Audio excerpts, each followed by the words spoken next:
Imagine the cold, minus 30 degrees. Now imagine something so terrifying, so immediately life-threatening that your only thought is to slice open the tent you're currently sheltered in and run, barefoot, into that killing cold. That's what happened to a group of experienced hikers high up in the mountains. They chose instant hypothermia over staying inside. But why? What force made freezing to death seem like the safer option? This is the core question that has baffled investigators for decades, and the terrifying answers are still locked away in the snow. Welcome back to the channel. Today, we're diving deep into a case inspired by some of the most enduring and unsettling mountain mysteries in history, a true event where forensic science couldn't overcome sheer terror. We're going to reconstruct the final hours of this group, examine the bizarre evidence left behind of the camp, and explore the leading theories, from natural phenomena to something much darker, maybe even human. Stick around, because the details of this story are far more disturbing than any horror movie, especially since no one truly knows the culprit. Our story centers on an 8-person team. They weren't amateurs, they were seasoned trekkers, familiar with winter camping protocols and survival gear. They planned this route meticulously, choosing a remote, elevated section of the ridge, known for its intense beauty and isolation. They packed meticulously: emergency supplies, warm furs, sleeping bags rated for extreme cold. Everything about their preparations screamed caution and professionalism. They knew the risks of the wilderness, which makes their subsequent behavior completely illogical. They were prepared for the environment, but clearly they weren't prepared for what happened next. They set up camp on a relatively flat, open slope, strategically positioned to minimize wind exposure, following all the standard rules. The tent was a sturdy, large unit, anchored securely into the deep snow. The setup indicated intention. They were staying for the night. All photographic evidence taken just hours before the incident shows a sense of camaraderie and normalcy. The last known image captured shows them settling down, maybe sharing a final hot meal, the tent securely fastened. Everything was in place for a routine, if chilly, night of rest before the final ascent the following day. This picture of domesticity makes the chaos that followed even more jarring. No alarms were raised. The mountains were silent witnesses. The exact time of the incident is estimated to be late evening, perhaps between 9 p.m. and midnight. The weather was harsh but manageable, heavy snow and high winds, but nothing that their equipment couldn't handle. Inside the tent, temperatures would have been barely survivable, but certainly protective. The final, critical piece of evidence is what investigators found inside the tent: half-eaten food still on plates, boots neatly lined up, and several sleeping bags partially unrolled. This shows they were transitioning to sleep when something interrupted them, something immediate, something that bypassed any sense of logical response and triggered pure, primal flight. They didn't even have time to put on their base layers, let alone their boots, before scrambling to escape. When the search party finally reached the site days later, they found the camp in an almost unbelievable state. The tent, designed to be a fortress against the elements, hadn't been unzipped. Instead, it was ripped open in multiple places from the inside. Imagine trying to use a pocket knife or a sharp object to slash through heavy canvas in a panic. That's the severity of the desperation involved. The tear marks confirm that the hikers were trying to get out as fast as humanly possible, prioritizing speed over the safety of the door. Nothing was taken. All valuable equipment remained inside. They fled with nothing but the clothes they wore to bed, some of them only wearing socks or light undergarments. This rules out simple robbery or animal attacks, which typically involve signs of struggle or displacement of items.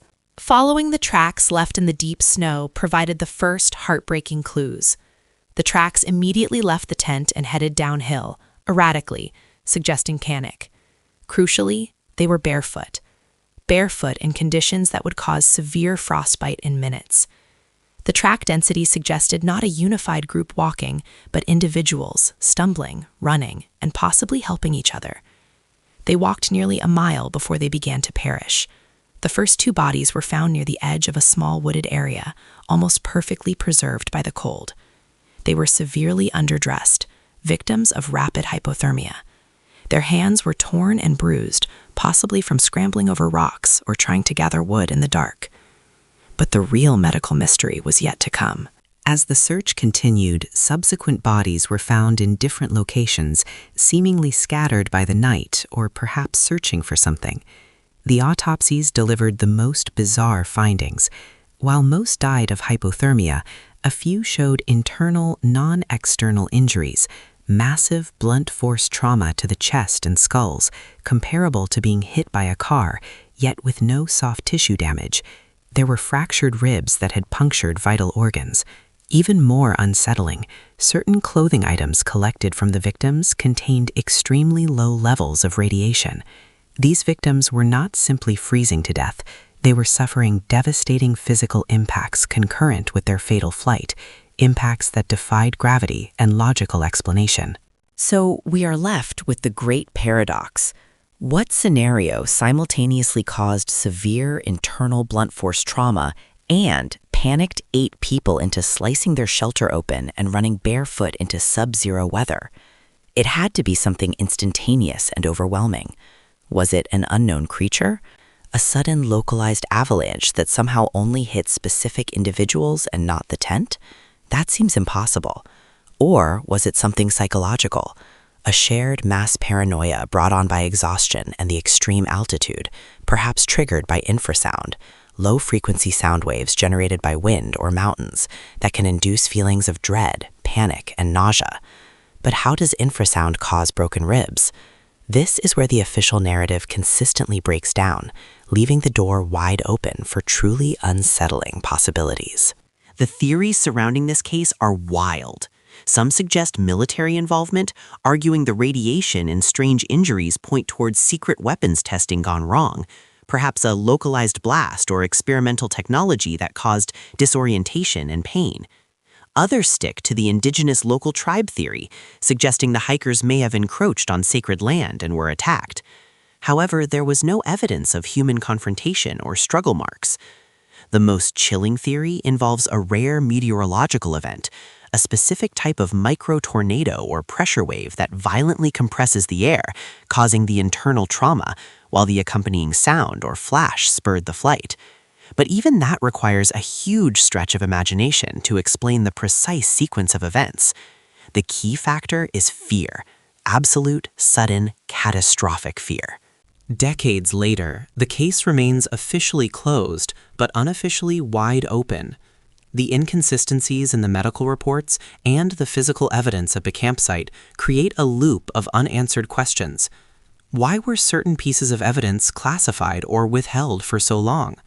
Why did the investigation initially conclude a compelling unknown force caused their deaths, only to later downgrade the findings to hypothermia?